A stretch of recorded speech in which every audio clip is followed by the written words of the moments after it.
Feedback as a tool for mutual growth. Feedback as a tool for mutual growth occupies a critical role in therapeutic relationships, offering pathways for transformative interactions that transcend the simplistic exchange of information.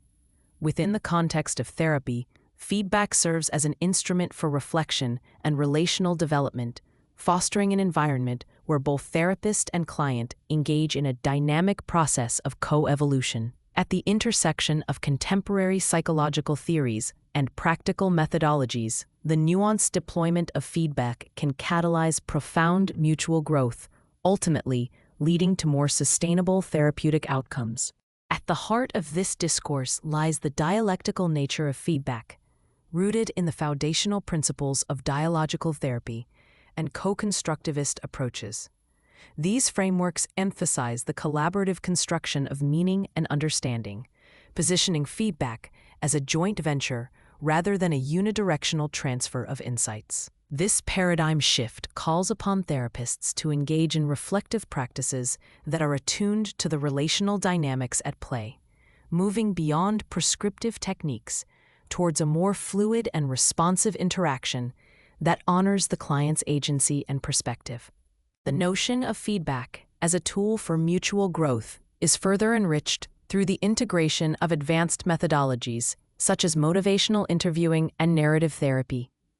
Motivational interviewing, with its emphasis on eliciting and strengthening the client's intrinsic motivation for change, illustrates the power of feedback in promoting self-reflection and autonomous decision-making.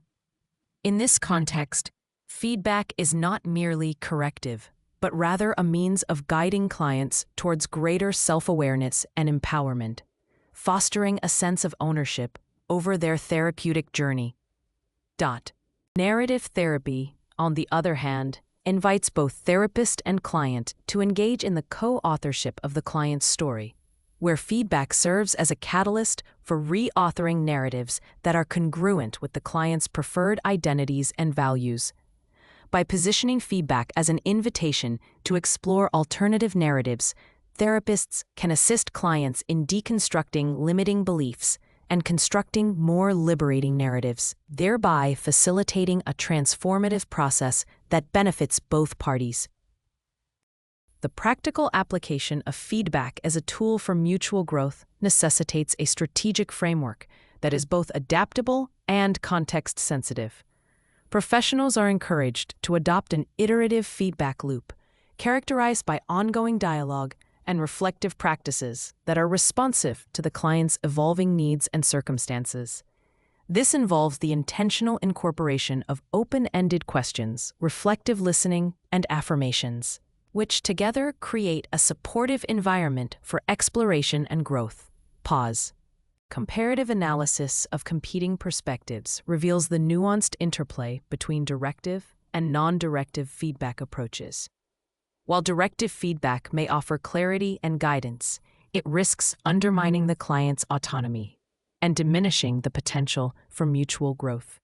In contrast, non-directive feedback, characterized by its open-ended and exploratory nature, aligns with humanistic principles of unconditional positive regard and empathy, fostering a space where both therapist and client can engage in a reciprocal process of learning and development. Emerging frameworks such as relational cultural theory further enrich this discourse by emphasizing the importance of mutual empathy and relational authenticity in therapeutic interactions. RCT posits that growth-fostering relationships are characterized by mutual empowerment and the capacity to engage in meaningful dialogue that acknowledges both similarities and differences. In this light, feedback becomes a means of deepening relational connections and enhancing mutual understanding, ultimately leading to more resilient and sustaining therapeutic alliances. To illustrate the multifaceted nature of feedback as a tool for mutual growth, we turn to two in-depth case studies that elucidate its application across different contexts. The first case study examines the integration of feedback in a cross-cultural therapeutic setting, highlighting the importance of cultural competence and sensitivity in fostering mutual growth. In this case, a therapist working with a client from a collectivist culture utilizes feedback to navigate cultural nuances and bridge differences in communication styles. Through a collaborative and respectful dialogue, the therapist is able to support the client's exploration of their cultural identity while also enhancing their own understanding of cultural dynamics, resulting in a mutually enriching therapeutic experience. The second case study explores the role of feedback in a digital therapeutic setting, where technology-mediated interactions present unique challenges and opportunities for mutual growth. In this scenario, a therapist employs digital tools to facilitate feedback loops that are both immediate and reflective, leveraging the capabilities of technology to enhance the therapeutic process.